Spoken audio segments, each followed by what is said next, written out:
चला तर मंडळी, पाहूनच खाण्याचा मोह आवरणार नाही अशी मस्त कुरकुरीत रेसिपी बनवूया। मिक्सरच्या भांड्यामध्ये आलं, लसूण, हिरवी मिरची, कोथिंबीर, पाणी न घालता वाटण करायचं। 650 ग्रॅम कतला माशाचे काप घेतलेले आहे, स्वच्छ धुवून पाणी निथळून घेतलेलं आहे। ही हिरवी पेस्ट माशांना सगळ्या बाजूने लावून घ्यायची। 20 मिनिटं झाकून मॅरिनेट होण्यासाठी बाजूला ठेवायचे। एका ताटामध्ये अर्धा कप रवा, पाव कप तांदळाचं पीठ, चिमूटभर मीठ आणि थोडंसं लाल तिखट एकजीव करून बाजूला ठेवायचं।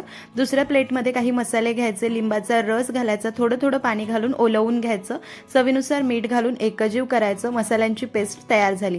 तेल लावून तवा गरम व्हायला ठेवायचा। मासे छान मुरलेले आहे, दोन्ही बाजूने छान असा मसाला लावून घ्यायचा। आता रवा आणि तांदळाच्या पिठाच्या मिश्रणामध्ये मासे छान कोट करायचे। असं झटकून घ्यायचं म्हणजे एक्स्ट्रा रवा निघून जातो। तवा छान गरम केलाय, तेल घालायचं। मासे दोन्ही बाजूने उलटून पलटून कुरकुरीत होईपर्यंत फ्राय करून घ्यायचे। मध्यम ते मोठ्या आचेवर मस्त कुरकुरीत फिश फ्राय तयार आहे। नक्की करून पहा, आवडला तर लाईक करा आणि शेअर करा।